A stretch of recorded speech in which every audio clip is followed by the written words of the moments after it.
Welcome student to theory of nucleus. ये हमारा last part होने वाला है, सेल का 13th पार्ट है।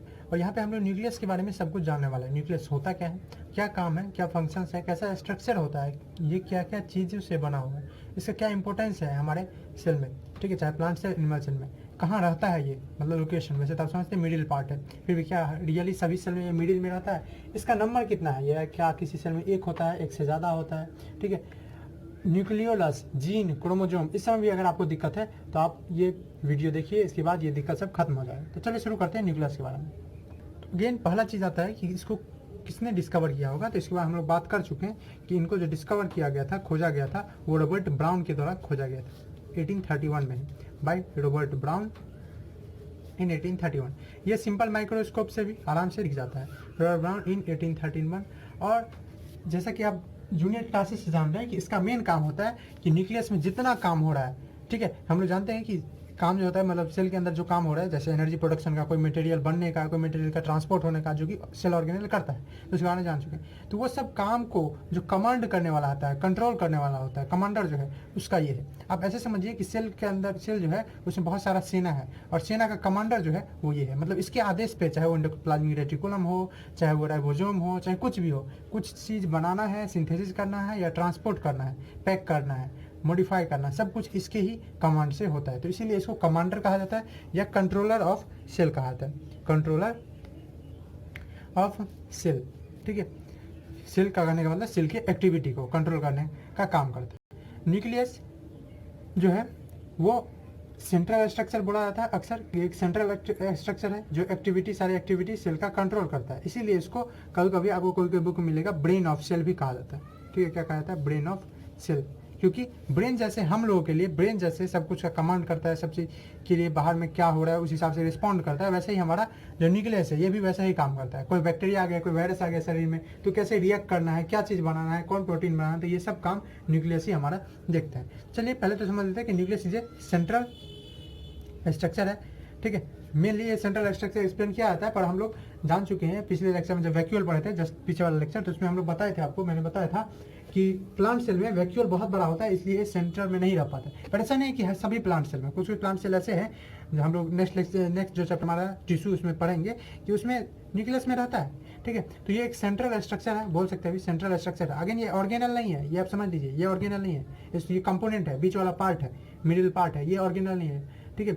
ये कंपोनेंट है सेल का मेन, सब होते हैं लेकिन ये ऑर्गेनल नहीं है, ठीक है। न्यूक्लियस सेंट्रल स्ट्रक्चर है जो क्या करता है, कंट्रोल करता है एक्टिविटी सारे सेल का, इसलिए ब्रेन ऑफ सेल भी कहा जाता है। अब देखिए न्यूक्लियस का क्या साइज होगा, क्या शेप होगा, क्या नंबर होगा, वो सेल टू सेल डिफर करता है। कोई कोई सेल ऐसा भी है जिसके पास न्यूक्लियस है ही नहीं, ठीक है। तो आप एक लाइन लिख लीजिए यहाँ पे, द शेप, वैसे राउंड बोला जाता है अक्सर, लेकिन जरूरी नहीं, वो भी अलग अलग हो सकता है। Shape, size and number of nucleus, किसी किसी सेल में, हाँ ये सही है, किसी किसी सेल में न्यूक्लियस है ही नहीं, किसी किसी में एक है, किसी किसी में एक से ज़्यादा भी है, दो भी है, तीन भी है, चार भी है, ठीक है। तो shape, size and number of nucleus, और नंबर ऑफ न्यूक्लियस जो है वो डिफर करता है, ठीक है। Differ as per cell, differ मतलब डिफरेंट रहता है, डिफर एज पर सेल, ठीक है। जैसे एग्जांपल मैं आपको दे दूं कि आरबीसी के पास कोई सेल होता ही नहीं है, RBC do not have nucleus, nucleus नहीं होता है, sorry, do not have any nucleus, okay. उसी तरह से आप आगे बढ़ेंगे, जाइलम के बारे में पढ़ेंगे, ठीक है। तो सीव ट्यूब एक होता है प्लांट में, जाइलम जो होता है, जाइलम जो प्लांट पानी वगैरह ट्रांसपोर्ट करने का काम करता है, ठीक है। तो सीव ट्यूब होता है जाइलम फ्लोएम में, तो वो भी सीव ट्यूब भी नहीं, उसके पास भी न्यूक्लियस नहीं होता है, ठीक है। अब देखिए न्यूक्लियस के पास, अब क्वेश्चन उठता है क्या न्यूक्लियस के पास मेम्ब्रेन है, तो जी हाँ, न्यूक्लियस के पास मेम्ब्रेन है, और एक नहीं दो दो है, ठीक है। एक का क्या कहना, न्यूक्लियस के पास दो दो है। उसी तरह से जैसे हमारे पास पिछले लेक्चर में हम लोग देखे हुए हैं, ठीक है, माइटोकॉन्ड्रिया के भी पास डबल मेम्ब्रेन था, और किसी के पास प्लास्टिक क्लोरोप्लास्ट जो था उसके पास भी था, ठीक है। तो चलिए अब बात करते हैं कि इसके पास जो मेम्ब्रेन है वो कैसा है। तो न्यूक्लियस इसका अंदर में फोल्डेड नहीं रहता है, ठीक है, जैसा कि माइटोकॉन्ड्रिया का था, उसको तो लार्ज सरफेस एरिया चाहता था, तो इसलिए फोल्डेड रहता था। न्यूक्लियस हैज टू मेम्ब्रेन, ठीक है, टू मेम्ब्रेन। मेम्ब्रेन सिंपली मतलब क्या होता है, कवरिंग। अब इस मेम्ब्रेन को हम लोग न्यूक्लियर इनवेलप बोलेंगे, न्यूक्लियर इनवेलप। अब न्यूक्लियर इनवेलप का क्या मतलब होता है, तो इनवेलप मतलब तो एक समझते होंगे आप लोग कि लेटर जिसमें रखा जाता है, जिसको आप लिफाफा बोलते हैं वो, हाँ वैसा ही है। लिफाफा में कैसे दो रहता है, एक नीचे से और एक ऊपर से, उसी तरह से ये इनवेलप जो है, इनवेलप मतलब होता है दो कवर, ठीक है, जिसमें दो कवर हो। ठीक है, दो बाउंड्री हो, तो है ना, न्यूक्लियस के पास दो बाउंड्री है। अगर मैं आपको एक फिगर बना के दिखाऊं तो न्यूक्लियस कुछ इस तरह का होता है, और न्यूक्लियस एक सेल होता है ना जैसे, वैसे ही आप इसको लेके चलिए। जैसे सेल में 3 पार्ट था, ठीक है, लिक्विड वाला पार्ट था, एक सॉलिड था, जैसे न्यूक्लियस था बीच में, और सब पार्ट था, वैसा ही जो हमारा न्यूक्लियस है वो भी कुछ कुछ वैसा ही है। ये मैं अगर एक न्यूक्लियस बनाऊँ, राउंड वाला मैं बना रहा हूँ, ये एक राउंड वाला न्यूक्लियस है, ओके। और इसी से जुड़ा रहता है हमारा कौन, एंडोप्लाज्मिक रेटिकुलम। और भी यहाँ पे खोलेंगे तो और भी जुड़ा रहेगा, तो इसी एंडोप्लाज्मिक रेटिकुलम जुड़ा रहता है। ये एक हुआ क्या, न्यूक्लियस, ठीक है। अब इस न्यूक्लियस में ये क्या हुआ, ये हुआ इनर मेम्ब्रेन, अंदर वाला मेम्ब्रेन हुआ, ठीक है, इनर मेम्ब्रेन। और इस दोनों को एक साथ क्या बोलेंगे, इन्वेलप, न्यूक्लियर। ये क्या हो गया, ये हो गया आउटर मेम्ब्रेन, ठीक है, और दोनों को एक साथ क्या बोलेंगे, इन्वेलप। अब देखिए ये जो आपको मैंने बनाया है, ये और भी बना सकता था मैं ऐसे ऐसे करके। ये क्या है, ये हमारा इंडोप्लाज्मिक रेटिकुलम, जो हम लोग पढ़े थे, न्यूक्लियस से ही सटा रहता है, और जितना मटेरियल का ट्रांसफर करना रहता है न्यूक्लियस से सेल में, उस दोनों का कंटेक्ट बना के रखता है। ये कहाँ तक जाता है, प्लाज्मा मेम्ब्रेन तक, सेल मेम्ब्रेन तक। तो ये सभी मटेरियल का ट्रांसपोर्ट करता है। मुझे उम्मीद है इससे न्यूक्लियस पढ़ने से पहले आप सब कुछ पढ़ चुके हैं, इससे पीछे मैंने जो पढ़ाया हुआ, यही तो आपको दिक्कत हो सकता है, ठीक है। तो ये जुड़ा रहता है। अब देखिए, अब इसमें हो सकता है कि राइबोसोम लगा हो तो रफ एंडोप्लाज्मिक होगा, नहीं लगा हुआ तो क्या होगा, स्मूथ एंडोप्लाज्मिक रेटिकुलम होगा। ये जो आप बीच बीच में देख रहे हैं, ये जो छेद है, ये जो पोर है, इसको बोला जाता है न्यूक्लियर पोर, यानी न्यूक्लियस का छेद। इस पोर का क्या काम है, इस पोर का काम है कोई चीज़ को, ठीक है, ट्रांसफर करना, ठीक है, सेल के बाहर सेल के अंदर ट्रांसफर होता है, ठीक। अब चलिए हम लोग अब यहाँ पे थोड़ा सा स्ट्रक्चर देख चुके हैं। ऑफकोर्स और भी स्ट्रक्चर होता है इसमें, थ्रेड लाइक स्ट्रक्चर्स होते हैं, बहुत सारे धागा जैसा होता है, ठीक है, पढ़ेंगे वो क्या होता है। एक और भी ऑर्गेनल आता है बीच में, ठीक है, एक इसका पार्ट होता है। उसी तरह से जैसे सेल का एक पार्ट था, उसी तरह से यहाँ पे एक पार्ट होता है। सेल के अंदर था न्यूक्लियस, न्यूक्लियस के अंदर एक पार्ट होता है, उसको न्यूक्लियोलस बुलाया जाता है। क्या बुलाया जाता है, न्यूक्लियोलस। जी हाँ, ठीक सुनिए आप, न्यूक्लियोलस। तो उसके बारे में बात करेंगे। तो चलिए बात करते हैं पहले हम लोग, ये देखिए थोड़ा सा स्ट्रक्चर। अब स्ट्रक्चर में आप एक दो चीज़ समझ सकते हैं, ठीक है। ये हो गया हमारा न्यूक्लियर पोर, ये मेम्ब्रेन, इसको बोलते हैं हम लोग, अभी लिखना है लिख लीजिए, हम लोग समझेंगे क्रोमेटिन, ठीक है। ये थ्रेड लाइक स्ट्रक्चर, धागा जैसा जो है, ठीक है, ये धागा जैसा है जो है थ्रेड लाइक स्ट्रक्चर, इसको बुलाया जाता है क्रोमेटिन। और इसी से क्रोमोजोम जो आप सुने होंगे उसका जन्म होता है। तो चलिए, ये जो आपको बीच में दिख रहा है धपा धपा, इसको बुलाया जाता है न्यूक्लियोलस, ठीक है। ये न्यूक्लियस का पार्ट है, न्यूक्लियस के अंदर में रहने वाला पार्ट है, और इसके पास कोई मेम्ब्रेन नहीं होता है। जी हाँ, इसको घेरने वाला कोई नहीं होता है, ठीक है। तो न्यूक्लियल जो है वो सेल के न्यूक्लियस के इनसाइड होता है, और इसके पास कोई मेम्ब्रेन नहीं रहता है, ठीक है। इसका भी नंबर 1 हो सकता है या ज़्यादा हो सकता है। तो चलिए धीरे धीरे हम लोग इस सब के बारे में बात करते हैं, ठीक। तो हम लोग लिखते हैं अब कॉन्स्टिट्यूएंट या पार्ट ऑफ न्यूक्लियस। न्यूक्लियस के क्या क्या पार्ट्स है या कॉन्स्टिट्यूएंट है, किस किस चीज़ से न्यूक्लियस बना हुआ है। तो पहला चीज़ उसमें आएगा न्यूक्लियर इन्वेलप, न्यूक्लियस का इन्वेलप। जैसे सेल का मेम्ब्रेन था तो सेल मेम्ब्रेन था, उसी तरह से न्यूक्लियर मेम्ब्रेन बोल सकते हैं, या अच्छा होगा अगर आप इन्वेलप बोले तो न्यूक्लियर इन्वेलप। न्यूक्लियर इन्वेलप क्या है, तो आउटर मोस्ट पार्ट है या आउटर पार्ट है किस चीज़ का, न्यूक्लियस का। क्या ये सभी चीज़ को अलाउ कर देता है, ऑफ कोर्स नॉट, ठीक है। ये भी सेलेक्टिवली परमिएबल है, ठीक है। तो इट इज SPM में लिख दो, selectively permeable membrane. SPM selectively permeable membrane है या इन्वेलप है, ठीक है। इसका काम क्या है, तो इसका काम है सेपरेट करना किसको, इसके अंदर न्यूक्लियस के अंदर। जैसे सेल के अंदर था, सेल अगर आपको याद है, सेल ऐसा होता है, ठीक है। फॉर एग्जांपल इसके अंदर न्यूक्लियस होता है। अब इसको ये भरा रहता है, इसमें जो लिक्विड भरा रहता है उसको बोलते हैं साइटोप्लाज्म, जिसका में साइटो का मतलब होता है सेल और प्लाज्म मतलब लिक्विड। उसी तरह से न्यूक्लियस में भी लिक्विड भरा रहता है, ठीक है, जेली लाइक लिक्विड भरा रहता है। और इसको चूंकि ये न्यूक्लियस का है तो न्यूक्लियस का लिक्विड होगा, यानी इसको बोलते हैं न्यूक्लियोप्लाज्म, ठीक है, न्यूक्लियोप्लाज्म। तो ये क्या करता है, तो देखिए यहाँ चारों तरफ क्या है, साइटोप्लाज्म, और न्यूक्लियस के अंदर क्या है, न्यूक्लियोप्लाज्म। दोनों को सेपरेट कौन किया हुआ है, यानी साइटोप्लाज्म जो कि सेल के अंदर है, न्यूक्लियोप्लाज्म जो न्यूक्लियस के अंदर है, इस दोनों को अलग अलग कौन करके रखा है। तो ऑफ कोर्स इसके बाहर जो बाउंड्री होगा वही दोनों को सेपरेट करके रखेगा, और वो बाउंड्री का नाम क्या है, न्यूक्लियर इन्वेलप, न्यूक्लियर इन्वेलप। तो यही न्यूक्लियर इन्वेलप क्या है, ये सेपरेट करता है किसी चीज को, तो इट सेपरेट्स न्यूक्लियोप्लाज्म, ठीक है, न्यूक्लियोप्लाज्म। न्यूक्लियोप्लाज्म किस में रहता है, एक लिक्विड है, जेली लिक्विड है जो कि न्यूक्लियस के अंदर रहता है। Nucleoplasm of nucleus from cytoplasm, separate करके रखता है, ठीक। ये डबल मेम्ब्रेन है, इसके पास न्यूक्लियर पोर रहता है, ठीक है। लिख ही लीजिए, the nuclear pore in envelope, nuclear pore जो इसमें रहता है, इनिट क्या करता है, nuclear pore init work for exchange of material. किस चीज़ के लिए काम करते हैं, तो मटेरियल को एक्सचेंज करने के लिए। अगर किसके किसके बीच में, तो मेन तो सेल साइटोप्लाज्म में सब कुछ है, ठीक है, साइटोप्लाज्म में ही सारे सेल ऑर्गेनेल है जो अलग अलग काम करते हैं। उसी तरह से न्यूक्लियोप्लाज्म में ही सारे कुछ है यहाँ पे, चाहे न्यूक्लियोलस हो, क्रोमेटिन हो, सब कुछ इसमें। तो एक्सचेंज होता है किसके किसी बीच में, साइटोप्लाज्म और न्यूक्लियोप्लाज्म के बीच में। The nuclear pore in it work for exchange of materials, materials के एक्सचेंज किसके किसके बीच में, एक्सचेंज मतलब समझते हैं अदला बदली, मतलब इसको कोई काम है तो वो देगा, उसको कोई काम है तो ये देगा। तो exchange of materials between cytoplasm and nucleoplasm, ठीक है। साइटोप्लाज्म लिक्विड, अगेन साइटोप्लाज्म कोई हैवी वर्ड नहीं है, प्लाज्म मतलब लिक्विड, साइटो मतलब सेल, सेल का लिक्विड, और न्यूक्लियोप्लाज्म मतलब न्यूक्लियस का लिक्विड, प्लाज्म मतलब लिक्विड, न्यूक्लियर वो मतलब न्यूक्लियर। तो ये हो गया आपको क्या, इन्वेलप के बारे में। बार बार न्यूक्लियोप्लाज्म है, अगर आप अभी भी कंफ्यूज हैं तो समझ ही लिए, वैसे सिंपल शब्द में आप समझ ही गए होंगे कि लिक्विड है। और भी बात कर लेते हैं, न्यूक्लियोप्लाज्म दूसरा सब्सटेंस है जिससे ये बना हुआ है। तो इसको आप बोल सकते हैं वो लिक्विड है, या हम लोग बार बार यूज करते हैं एक और शब्द मैट्रिक्स, ठीक है। मैट्रिक्स है यानी ग्राउंड सब्सटेंस जिससे बना रहता है। तो मैट्रिक्स है किस चीज़ का, न्यूक्लियस का, या लिक्विड है किस चीज़ का, न्यूक्लियस का, जिससे न्यूक्लियस क्या रहता है, भरा हुआ रहता है, न्यूक्लियस भरा हुआ रहता है। उसके बाद इसका खासियत है कि ये ट्रांसपेरेंट होता है, मतलब इससे लाइट आराम से पास कर सकता है। उसी तरह से जैसे वाटर रहता है, सेमी सॉलिड बोल सकते हैं, पूरी तरह से लिक्विड नहीं, सेमी सॉलिड लिक्विड, या सेमी सॉलिड समझते हैं ना, जिस जो ना ही पूरा सॉलिड हो ना ही लिक्विड हो, सेमी सॉलिड की तरह हम लोग बोल सकते हैं, ज़्यादा सॉलिड का पोर्शन हो सेमी सॉलिड, और ग्रेन जैसा रहता है, ग्रेनुलर रहता है। तो आपको लिखना है, एक और लाइन ले लीजिए, it is transparent, semi solid and granular substance, granular मतलब ग्रेन के जैसा आगा रहता है।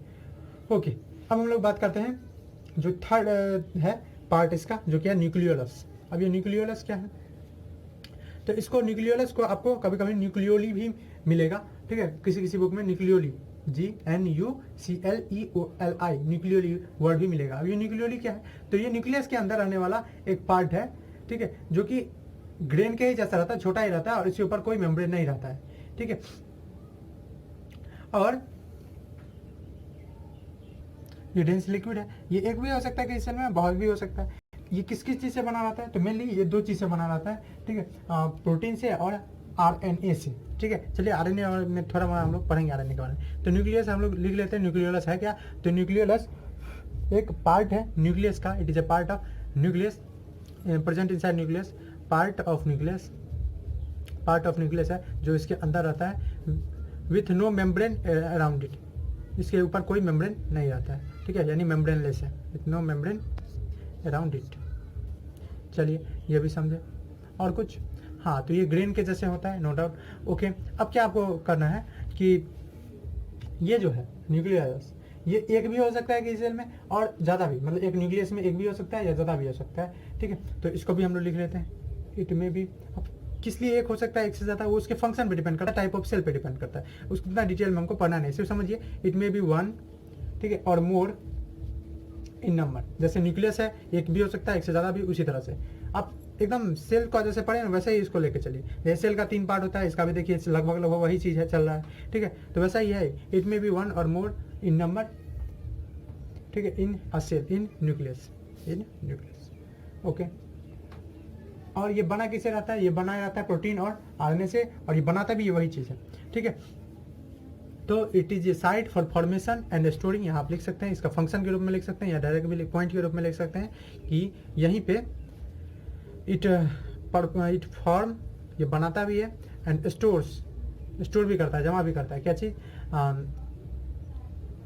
प्रोटीन्स, ठीक है, एंड RNA अगेन कोई ज़्यादा बड़ा चीज़ नहीं है। RNA का अगर फुल फॉर्म देखें, और इसका फंक्शन थोड़ा सा हम लोग डिस्कस कर ही लेते हैं, समझते हैं इसका फुल फॉर्म। तो RNA जो है, RNA का फुल फॉर्म होता है राइबो न्यूक्लिक एसिड। अब ये अगेन क्या चीज़ से बना रहता है, ये एक मॉलिक्यूल है, ठीक है, और ये कॉम्प्लेक्स मॉलिक्यूल है, ऐसा छोटा मोटा नहीं है, जैसे ग्लूकोज होता है वैसे नहीं, कॉम्प्लेक्स मॉलिक्यूल है, और बहुत सारा चीज़ पेंटोज शुगर बेस वगैरह वगैरह से बना रहता है। तो इतना हमको पढ़ना नहीं है, हमको इतना समझना है कि इसका काम है कि हमारे जो जीन्स होते हैं, जो कि इतना तो आपको पता होगा जीन्स के बारे में, कि हमारा पेरेंट्स से हमें बहुत सारा कैरेक्टर आता है, ठीक है, तो वो कैरेक्टर को ट्रांसफ़र करने का, उस सारे इन्फॉर्मेशन को अच्छे से ट्रांसलेट करने का, मतलब हमारे पेरेंट्स से हमें लाने का काम इसका रहता है, इस वजह का। इसका बहुत सारा टाइप भी है, बहुत सारा टाइप है, पर 3 मेन पढ़ाया जाता है। एक होता है RNA, जिसको हम लोग राइबोसोमल RNA बोलते हैं, जिसमें राइबोसोम रहता है ऑफकोर्स, इसलिए, ठीक है, और ये बहुत सारा काम है। उसके बाद tRNA एक होता है, जिसको ट्रांसफर RNA बोलते हैं, और एक होता है LRNA, tRNA, और एक होता है mRNA, जिसको मैसेंजर RNA भी बोलते हैं। तो अलग अलग जो इन्फॉर्मेशन मिलता है जिस हिसाब से, ठीक है, न्यूक्लियस जो कमांड देता है उसको ये करता है, ठीक है, अब हम लोग जीन के बारे में और पढ़ेंगे तो थोड़ा सा और वहाँ हम लोग समझ लेंगे। अब आते हैं जो हमारा फोर्थ पार्ट है, क्या चीज़, जो कि है क्रोमेटीन। ठीक है, क्रोमेटीन या क्रोमेटीन मटेरियल। अब देखिए हमारा जो न्यूक्लियोप्लाज्म था, लिक्विड था, जैसे साइटोप्लाज्म था, साइटोप्लाज्म में अलग अलग ऑर्गेनेल थे, तो वैसे ही न्यूक्लियोप्लाज्म में ये दो चीज फंसा रहता है, एक न्यूक्लियर जिसके बारे में पढ़े, और क्रोमेटीन मटेरियल या क्रोमेटीन। ये क्या है, ये सिंपली पतला पतला, ठीक है, थिन थ्रेड लाइक स्ट्रक्चर होता है, थ्रेड लाइक स्ट्रक्चर जो बना किससे रहता है।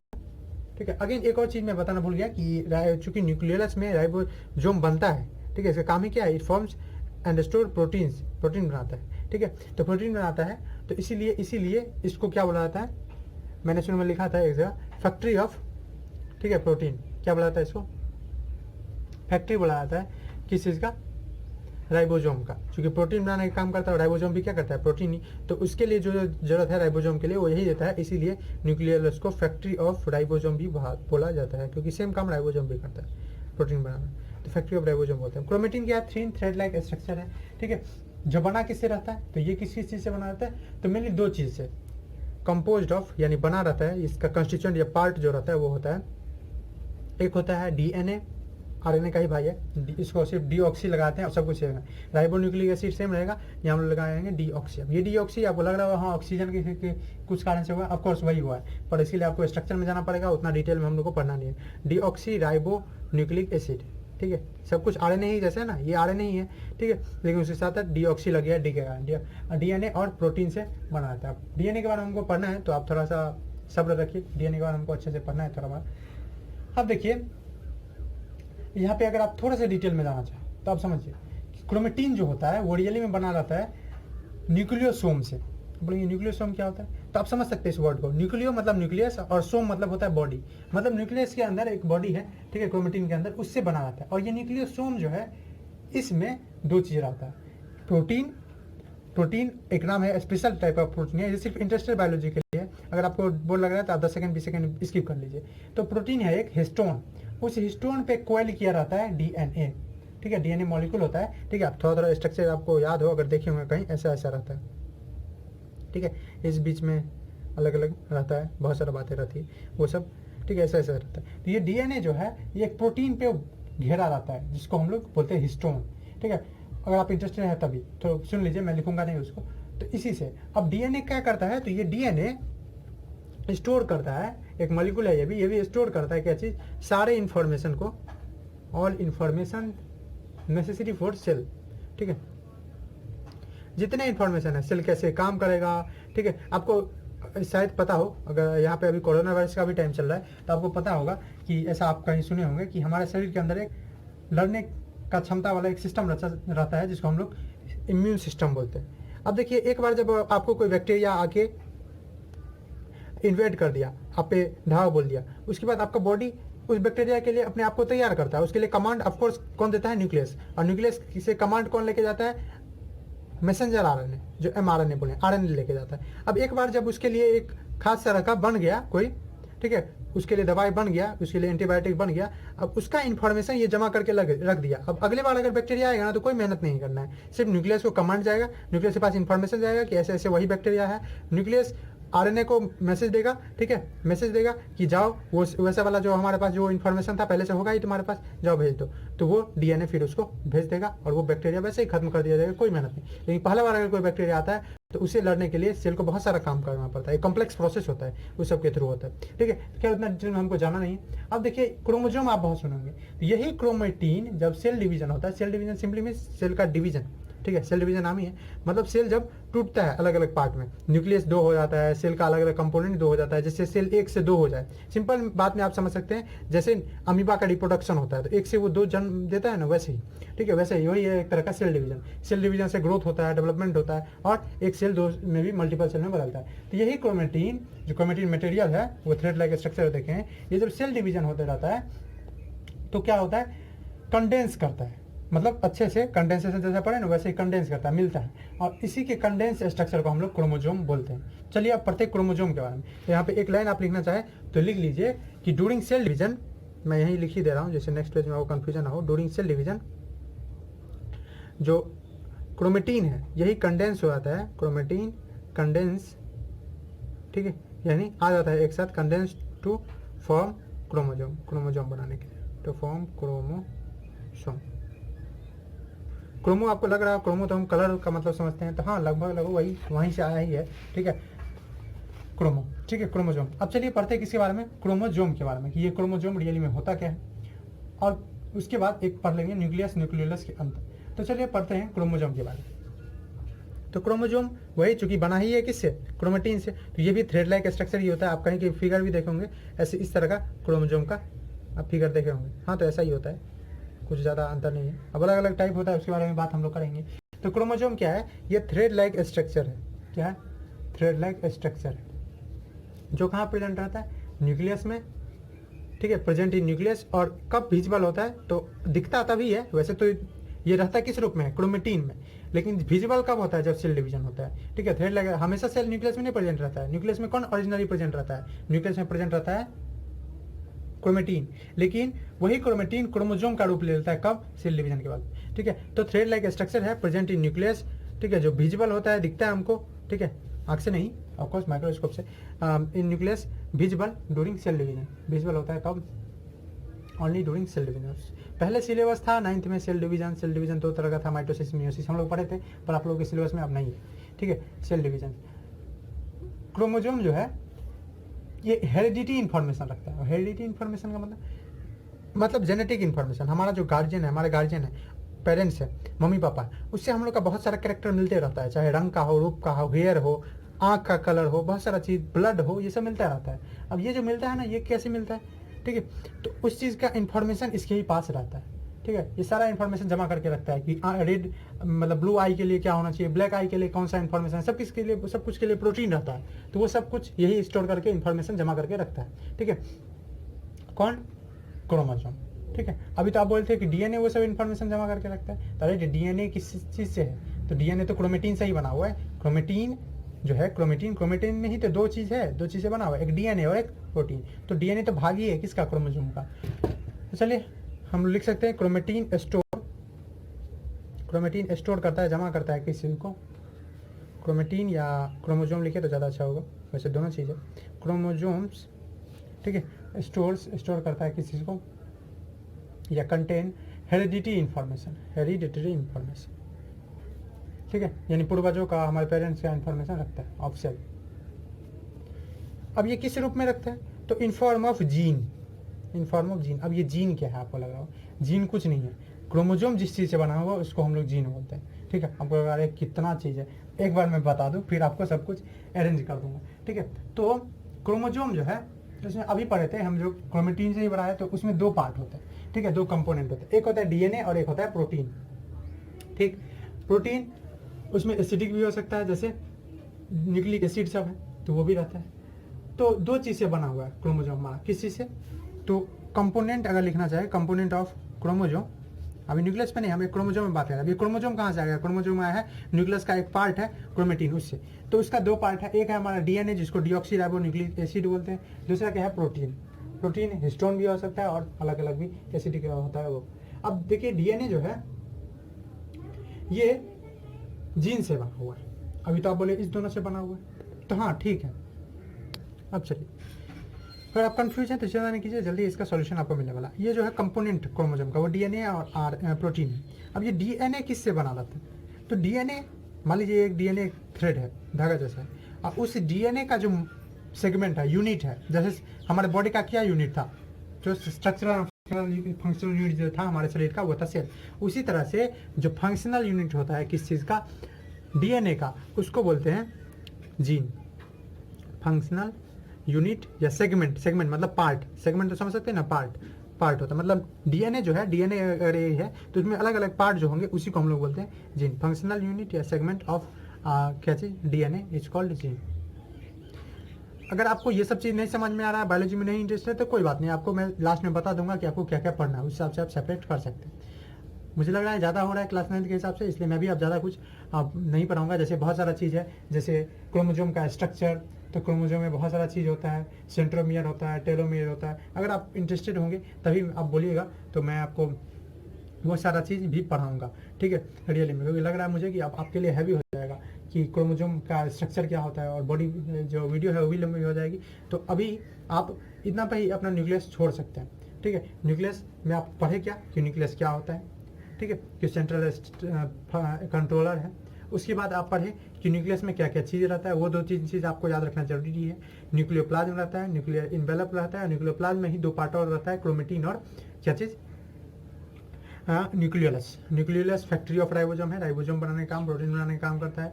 फिर हमारा जो क्रोमेटिन है वो मेन काम है उसका कि वो क्रोमोसोम में कन्वर्ट हो जाता है। ठीक है, ऑफकोर्स क्रोमोसोम का भी है पार्ट, लेकिन वो एडवांस में चला जाता है। ये जो क्रोमोसोम है उसका हैंड क्या है तो उसको क्रोमेटिड बोलते हैं, सिस्टर क्रोमेटिड, डॉटर क्रोमेटिड, बहुत सारा चीज़ है। वो टेलोमेयर, सेंट्रोमेयर, ये सब क्या होता है, diploid, haploid, number of chromosome, ये क्या होता है, इस सब के बारे में हम अभी नहीं बात करेंगे। अगर आप इंटरेस्टेड होंगे तभी आप बोलिएगा तो मैं उससे वीडियो बनाऊंगा, अदरवाइज मैं नहीं बनाऊंगा। ठीक है, अब लास्ट पे हम लोग एक बात कर लेते हैं कि ह्यूमन में कितना रहता है। ठीक है, क्या चीज़, क्रोमोसोम। तो ह्यूमन का आप बात कर लीजिए, ये अलग अलग हो सकता है। जैसे कोई कोई वर्म है, जैसे राउंड वर्म, मुझे याद आ रहा है, राउंड वर्म में सिर्फ 2 रहता है। तो ह्यूमन है, अब लिखिए, या तो 46 क्रोमोसोम, जी हाँ, वो जो धागा जैसे देखे वही 46 क्रोमोसोम होता है। ठीक है, ऐसा स्ट्रक्चर रहता है रियली में, ऐसा। ठीक है, ये एक ही साथ भी रह सकता है या हो सकता है 2-2 एक साथ हो, तो इसी को हैप्लॉइड और डिप्लॉइड का कंडीशन बोलते हैं, पर वो हम लोगों को पढ़ना नहीं है अभी। ठीक है, 2 भी एक साथ रहता है, हैप्लॉइड डिप्लॉइड का, पर वो नहीं पढ़ना है। ह्यूमन है 46 क्रोमोसोम, इसको कहीं कहीं आपको मिलेगा 23 पेयर्स, 23 पेयर मिलेगा।